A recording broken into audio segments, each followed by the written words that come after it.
Thanks very much for joining us for episode 18 of InTek Freight and Logistics, the podcast. I'm Kevin Baxter, and I'm joined by my co-host, InTek CEO Rick Lagore. On this episode, we're talking coaching, but not on the field. Plus, a headline on a freight market indicator. Let's get started. September marks the full start of football season, and while player talent is important, it's often the teams with the best coaching that are set up for success. The same can be said in business, but many are unaware of what that means in the corporate world. Joining us to explain and pass on a few tips is Tim Campsall, head business coach and owner of TBC ActionCOACH of Indiana. Tim, thank you very much for joining us. It is my pleasure to be on the show. Thanks for having me. So first off, tell us a little bit about yourself and what TBC ActionCOACH does.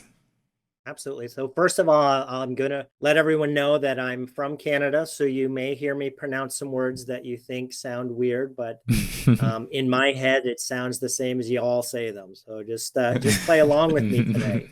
Moved to the U.S. in 2005 through work transfer, spent most of my career in consumer product goods marketing.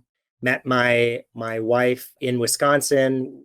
September will be our 10-year anniversary, and I've got 3 step boys that live both here as well as in Milwaukee. TBC ActionCOACH of Indiana is a business and executive coaching company that helps businesses to scale. Usually what happens for small business owners, we have a dream of wanting freedom, flexibility, and wealth, and we go out on our own and start a business, and then we realize that we don't know a whole lot about running a business. We know our art or our craft or our trade, and there's a tremendous drinking from the fire hose experience that happens, and then along the way, we find ourselves working longer and harder, and the freedom and flexibility disappears, and the wealth just never seems to come. So we partner with business owners and executives to come alongside them to help them to build the business of their dreams and create the life that they envisioned when they went into business for themselves. And so you mentioned you were dealing with a lot of product marketing, and you worked for a lot of pretty well-known companies over the years. So what made you move into this type of profession? And as you said, including yourself in those small business entrepreneurs initially, what got you into that career path? Yeah, a couple of things. I've always wanted to own my own business. It's always been this burning desire. However, I was too afraid to take the step for many, many years. I got caught in the golden handcuffs of I'm making too much. I have too much job security. I just have to, to keep playing this game. But year after year, I felt more and more disconnected from that world and wanted what I was saying earlier, right? I wanted that freedom and flexibility to make my own decisions and have my own schedule. And, I just wanted to prove to myself that I could run my own business and make it successful. With the experiences you mentioned, so I've worked on brands like Raid and Off and Ziploc and Saran Wrap and Scrubbing Bubbles and Pledge and Fantastic and Sargento Cheese and Red Gold Tomatoes. So and those are all family-owned companies. So I had really good positive experiences of what it looks like to work in a family-owned business. Also had an experience growing up where, my dad got hurt and was unable to work in his trade. He was a mechanic and was unable to continue working in his trade. So there was a significant financial hardship that happened. So as I, look out at business owners, most small business owners have just simply bought themselves a job. And, God forbid if something was to happen to them and they couldn't work for 3 months because they're in the hospital, or like my dad, right, had to go through surgery and it didn't fix the issue, then those business owners' livelihoods are ruined. And so my heart and passion has always been to help others. And I stumbled on business coaching. I didn't know it was a thing. When I started looking at options to own my own business, I knew I wanted a franchise because I wanted the proven processes and methodologies. And I knew I wanted to help other businesses. I stumbled on business coaching, read about it, and fell in love with the idea of being able to come alongside small business owners and help them to build their business and allow them to realize their dreams. So, and by the way, I looked at your website, which is a fabulous website, kind of walks people through their different journeys others have had on your podcast. Plus, it has some great blogs and other videos that you have out there, and some great testimonials that you've really helped a ton. One of the things that you mentioned and what Kevin mentioned in the beginning was he was leading into sports, since it is getting into fall season and my favorite sporting season, college football. One of the things that you lean into is that business coaching is similar to coaching sports. How is that the case? Where do you see the similarities and where are differences you found? Let me start with a quote. Bill Gates on a TED Talk said that everyone needs a coach. And the context of that was as he looked out at every professional in the world, whether that was an athlete or a business professional, he stated that all of those top of their game professionals had at least one coach, and often cases more than one coach. So the analogy to sports is when you're an athlete and you want to be at the best of your game, there isn't even a question of you need a coach. And you need a coach because they're going to see things you don't. They're going to catch little movements and little errors that the athlete is making to help them to course correct and be at the best of their game. They're going to put them through training exercises and practice and help them to continuously improve. So that same concept applies in business, right? When we're an employee, we always have a manager who's overseeing us, holding us accountable, catching our errors, right? Pushing us to excel and do better than we think we might be able to do on our own. And then when we become a business owner, we no longer have that somebody above us. So that's where a business coach comes in, or an executive coach comes in, is that somebody above us to help us develop a plan, hold us accountable to that plan, nudge us and push us beyond what we think we're capable of, assign us homework or practice, right? So that we can fine tune our game and get better as a business owner, get better as a business leader. And the reality is that it's pretty lonely at the top. When you're a business owner, you don't have that somebody to talk to and think things out loud and hold you accountable. So that's the role of a coach, is to come alongside of you and help you to go along this journey of being a business owner so you can be at the top of your game. Understood. So in the freight industry, I don't know if lots of people know this. I know when I'm talking with people that are outside the industry, they're kind of surprised by this, but there's roughly 1 million trucking companies out there. Most people think of, the large companies that they see on the roads like Werner and Schneider and JB Hunt. But the reality is that 92% of trucking companies own 6 or fewer trucks. So it's a world of a bunch of small business owners that are challenged and could see a lot of benefits in working from a coach like yourself. Is there any particular size of company or particular industry that you see that coaching lends itself more to, or just basic size in terms of revenue or employees, or do you have any guidance there? Yeah, great question. So I'll quote one of my clients. They said that it's never too late to start coaching, but it's also never too soon. And what he meant by that is the earlier you start, the better off you're going to be. A lot of folks can get into the limiting belief of, I'm not ready for a coach. I don't have the revenue for a coach. Maybe once I, get through these challenges and I have more time. But again, if you think about the sports analogy, getting through those challenges is a whole lot easier when you've got somebody else, a second set of eyes and somebody looking at it from a different perspective to help guide and direct you through that. The great thing about our coaching programs is we've got options that range anywhere from $195 a month up to $3,500 and beyond. So we've got a coaching program that fits anybody regardless of their size. More important, the critical component of success for businesses looking to hire a coach is their mentality, right? Their mindset, right? Do they know that they could be better than they are today? And are they willing to have somebody else guide and direct them and challenge them and give them different perspectives, right? And challenge the status quo. And are they willing to look at that with an open perspective and make changes because they want to be the best in their industry? They want to be at the top of their game. So we ask all of our potential clients, are they coachable? And we take them through a process to see if they really are. So we'll have them fill out a questionnaire.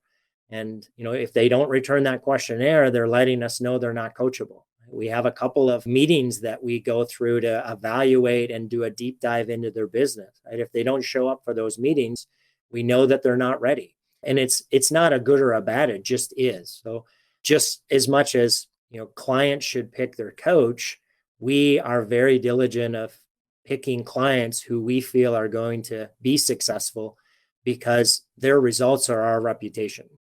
So you mentioned earlier, in doing the sports analogy that, an athlete might have a little, say in baseball, they might have a tweak to their batting stance or swing or something that a coach can pick up on.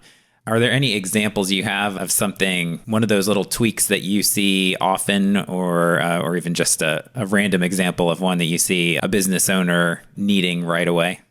The biggest thing that we all wrestle with is time. Right? I don't have enough time, right? I'm working too much. I can't add one more thing to my plate. So we have all of our clients do a time study. And the example that comes to mind is, so it's a 2-week analysis of where are you currently spending your time?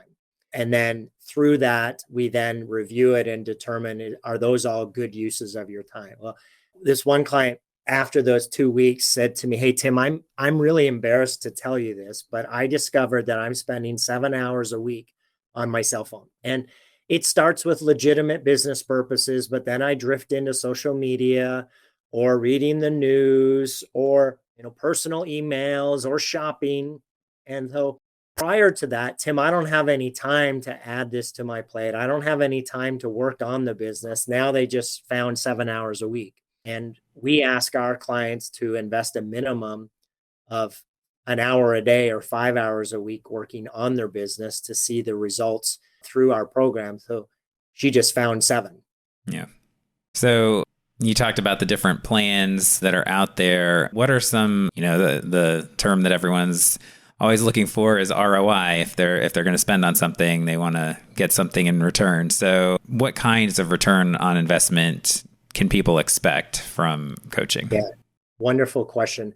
We're a franchise. We've got about 1,000 offices in 80 countries around the world. We've been doing this for about 30 years. So I share that to illustrate what I'm about to, the answer I'm about to give you has been demonstrated over a 30-year period. It's our methodology has proven the test of time. So on average, our clients see an increase in revenue of 46% a year and an increase in profit of 61% a year. Tremendous return on investment. You may have seen one of our testimonials. A client we've been working with for about 3 years has seen a 360% increase in their profit. The other thing is we guarantee results. So in our one-on-one coaching programs, within 17 weeks of working together, your business will grow enough to pay for our fees, or we keep working for free until it does. Now, that requires the client to be doing the things that they're committing to doing. But if they do the work, then we guarantee results because that's the way it should be. We shouldn't be spending money on something, that we don't have some clarity on what the return on investment is going to be. So we work with all of our clients to go through a projection of here's where your business is at today. Here are the strategies that we've just talked through that we will implement over the next 12 months. And here's what the financials will look like in the business in 12 months from now based on these conservative assumptions. And so we use that exercise to make sure that we're recommending the client to sign up for the program that's right for where they are at financially now. And they can always upgrade later as their business grows. The worst thing would be to talk somebody into signing up for a program that doesn't fit their cash flow and puts them in a stressful position. So we do that work as part of our, what we call a business strategy session with prospects. Scale is something else you talked about as sort of one of the big pieces of your puzzle there. So how is coaching helping to have these smaller businesses scale up? Yeah, great question. So most folks start at what we call, so we use an analogy of the entrepreneurial ladder. So those of us who have gone into business for ourselves have gone from an employee to self-employed. And self-employed means that we're just simply trading our time for money. If we don't show up for work, we don't get paid, right? If we're sick, we don't get paid. If something happens to us, like with my dad, right? We don't get paid. So that is it more of a teeter-totter approach of get the work, do the work, get the work, do the work. While we're doing the work, we're not getting more work because we're focusing on the doing. The next step in the ladder is manager. So we then hire some employees to help share with doing the work. And then the next step is what we call a true business owner. And that's where we have a business that can run without us. We can step out of the day-to-day. We've got the team and the processes in place for the business to be able to run like a well-oiled machine. And then we can focus on the next step in the entrepreneurial ladder, which is investor. So we now can take the passive income from this business and potentially buy another business, expand the business into another territory, buy one of our competitors, invest in the stock market or real estate. And then the final step is what we define as a true entrepreneur, where other people are investing in our businesses. So back down to your question of scale, we've got a 6-step approach. Step 1 is mastery. So we've got to take care of the day-to-day chaos. So things like making sure we've got clarity of what does our business look like when it's done. So destination mastery, time mastery, making sure that we're spending our time on the most important things and that we're being as efficient and effective as possible. And financial mastery, making sure we understand our numbers. Once we've got that mastery in place and we've eliminated the chaos, we can now grow. So step 2 is marketing and sales, where we're investing in growing our business. And step 3 is systems. So implementing systems and processes and procedures to help the business to run more efficiently and effectively. Step 4 is team, making sure we've got the right people on the bus. They're sitting in the right seat on the bus. They're set up for success. This is where we're now ready to scale, right? When we've got those first 4 in place, we've got a business that can run without us. So we can replace ourselves with a general manager or a president. We've got that well-oiled machine. So we now have that ability to scale. Right? And then finally, step 6 is freedom. We're now out of the business, right? We've got that freedom, flexibility, and we've been building wealth. And we're now focusing on our own personal growth and development and the enjoyment of the fruits of our labor. So scale is heavily built into our process and our methodology, because at the end of the day, if we're in the business as a business owner, it's a whole lot easier to just be an employee. So we should only ever become a business owner if our goal is to actually build a business that can run without us. If we just want to simply trade our time for money, there's too much risk. It's too hard. We might as well stay as an employee. So the goal should be to become a true business owner and have our business be able to run without us. The freight industry right now is, Rick just mentioned the very large number of trucking companies out there. The industry is in a little bit of a downturn. So is this maybe even more of a prime opportunity to see about coaching to get maybe a little advantage to get ahead of the game really when others are struggling? Yeah, fantastic question. So COVID is a great illustration of the answer to that question. So there were 2 types of people during COVID. One ducked their head in the sand and said, hey, I'll just wait a month or 2 until this blows over and everything will be fine. And then there are those who said, hey, I need to pivot and adapt and adjust my business model, to get through this, not only survive, but thrive. And many of those folks who were proactive actually came out of COVID in a much stronger place than prior to COVID. So the same thing applies in always, but especially in a downturn economy, right, or a declining economy. Those who are proactive and say, hey, I'm going to invest in my own personal growth and development. I'm going to invest in becoming a better version of myself and ultimately creating a better company, is going to come out the other end stronger. Here's the thing. Most folks incorrectly focus on working harder and longer, right? What typically happens is those of us who have built a strong business, who have built a successful business, got there because of the hustle and grind, right?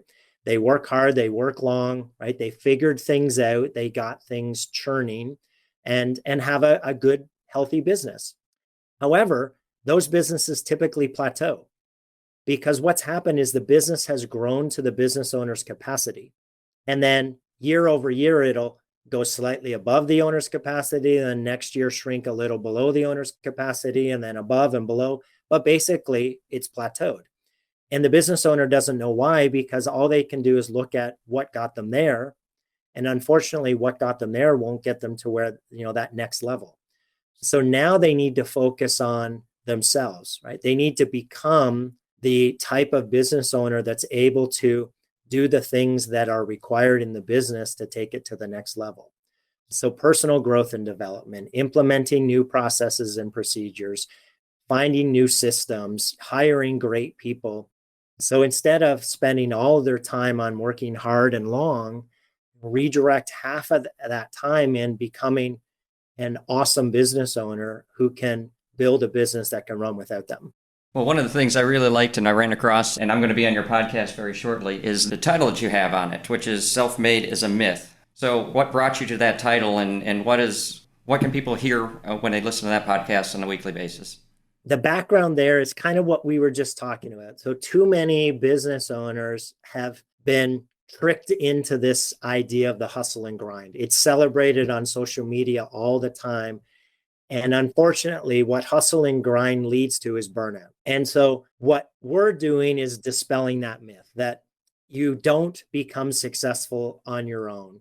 Nobody truly is self-made. And I've only had a couple people challenge me on this, but the couple who did challenge me, I said, "So how were you born?" "Oh, yeah, you're right. I didn't make myself, so I'm not self-made." So the reality is that those of us who have had success understand and realize that we didn't get there on our own. So our podcast, Self-Made is a Myth, Make a Difference Together, is all about recognizing and celebrating other people who have been part of our business owner journey, who have helped us along the way, and giving shout outs to them, as well as sharing some best practices that our guests have learned along the way as business owners, and advice and tips for businesses that are just starting out. And it's a way to, again, dispel that myth, to give people permission to ask others for help, to make it safe to say, "Hey, I don't know what I'm doing," or "I'm struggling in a certain area." And to hear, their business owner peers, successful folks say, "Yeah, you know what? I don't have it all figured out either. And I've got mentors or friends or coaches in my life who are helping me navigate this complicated, crazy world of business ownership." And so we're creating a community where we're bringing like-minded business owners together to be able to learn from one another and bond with one another and celebrate our wins together. And most importantly, recognize the folks who have been part of our business owner journey. And is that podcast available pretty much anywhere on the podcasting platform world? Yep, it's all over the place. You can also go to our URL. It's bemadtogether.com. So MAD stands for Make a Difference. So bemadtogether.com. Okay. And so someone listening now, you talked about you have an evaluation process for potential clients, but if somebody wants to sort of see if they feel like they're a fit before they even get to that point, are there some tools that they can use to poke around? Yeah, absolutely. Like you both were sharing earlier, if you go to our website, there's a lot of different resources there to learn more about coaching, to understand our approach and methodology, to read some blogs, watch some of our podcasts, read some of our testimonials. That website is TBC, which is my initials, Timothy Brian Campsall, TBC ActionCOACH.com. The next step from there, once you've taken some time to do your own research, because if you're anything like me, right, you don't want to jump on a call with somebody until you've had time to figure it out on your own. So spend some time doing your own research. And then there's a couple options from there. We can jump on a 30-minute Zoom call to just learn about each other and understand why coaching, from your perspective, why coaching might even be of interest to you. And through that conversation, we'll determine if a next step is appropriate. And there's a couple next steps. You can, if you're local to Indianapolis, you can come to one of our in-person education seminars. If you're not local, you can sign up for one of our education webinars. And then depending, right, that may be the right step for you. If you're more advanced in your exploration of coaching, and after that 30-minute call, you say, yeah, and you know what? I know coaching is right for me. I just want to determine if Action Coach is the right fit for me. We can go to that business strategy session that I was talking about earlier. And that's a deep dive into your business, where I'm going to ask you a ton of questions to understand where you're at today, where you want to take the business, what some of your challenges are. We'll talk through strategies and solutions to those challenges. We'll go through a couple of our frameworks and our tools so that you can see, feel, and touch what our coaching program looks like, and more specifically, how it will benefit you.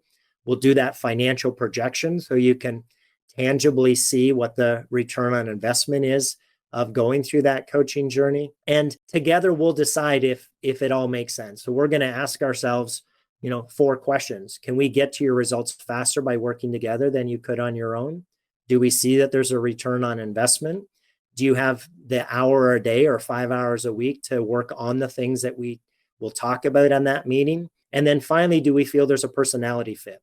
Because the journey is way too important to not like working with one another. So you want to make sure that you find a coach that you fit with, that you resonate with. So we answer those 4 questions. And if those are all yes, then we look at the different coaching programs to figure out which one is right for you. If you're evaluating hiring a coach, the first question you should ask them is, do they have a coach?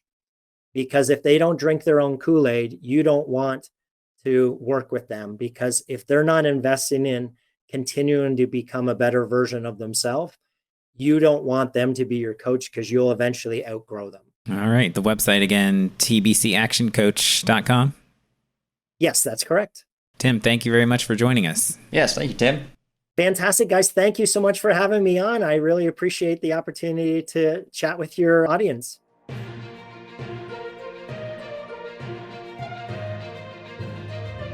Now we'll shift gears and take a look at some freight news, specifically a key market indicator in the supply-demand equation. A Business Insider story titled "The Freight Recession is Getting Worse as the Economy Detoxes from the Pandemic Trucking Boom" highlights an indicator we've discussed a few times here as well: for-hire carriers. A report by Motive says July saw more mid-sized and larger fleets leaving the market, as contraction had been more common among smaller carriers up to that point.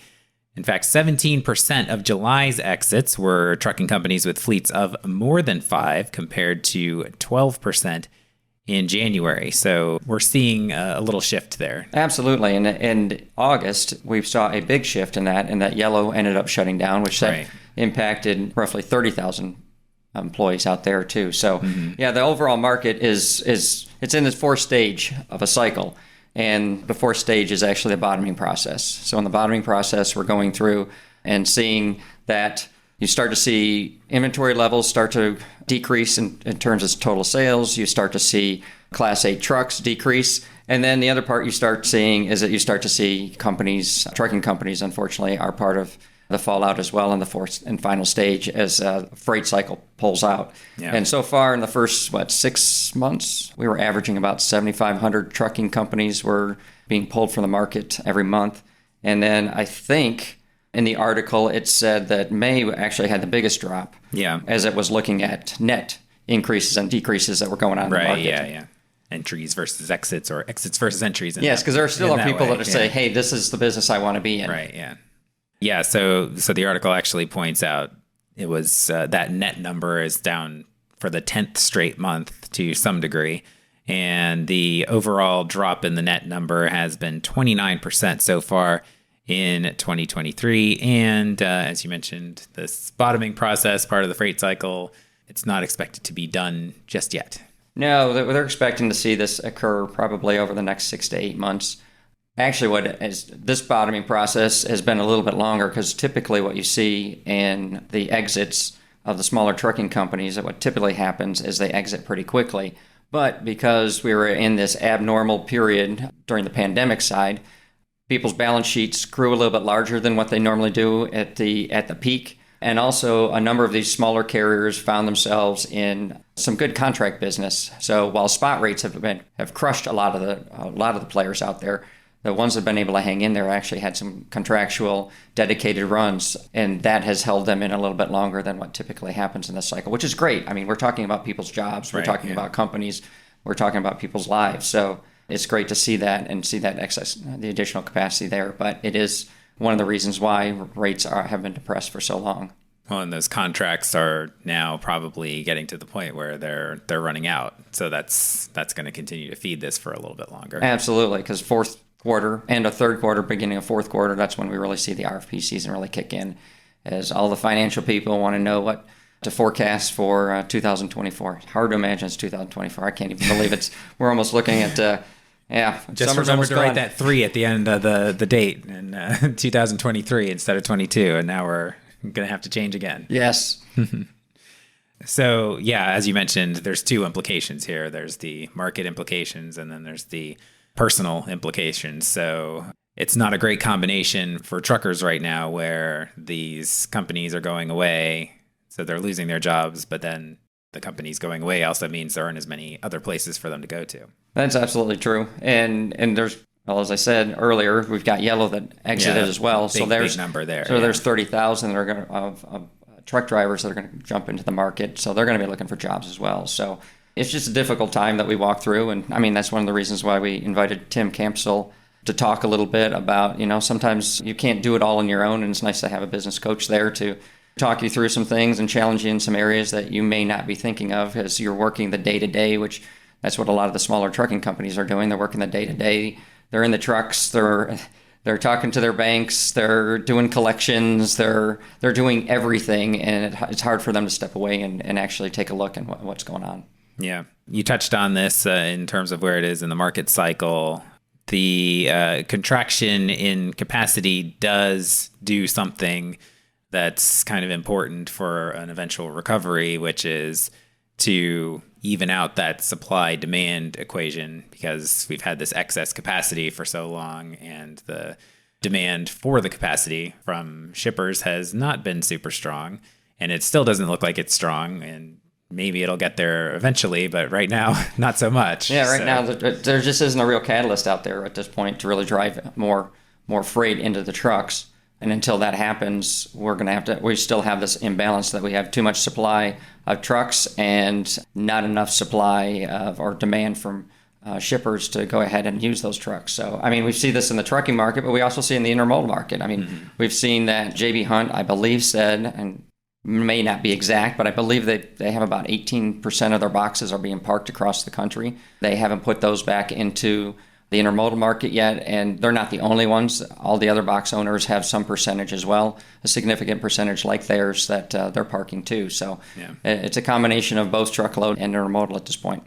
And so as the capacity starts to shrink down a little bit, that's when you can start to see the rates start to move up a little bit more eventually, because that balance is where no longer is it just a free-for-all for, we'll move this for whatever you want to pay us. Now there's more of a limit, so then we will see probably some moves on the rates. Yeah, the rates will start to firm up, and then that's when we start to see, as the rates start to firm up, then we'll start to see the net number of revocations of authorities will start to go the other direction instead of going minus 10 months in a row. We'll start to see it go the other direction. And at that point, then we'll start to see spot rates start to go back up again. And in all the details that we've been looking at, it's really looking more like a May or June of next year. So it's 2024 where we expect to see a more normal market pattern versus where we stand today.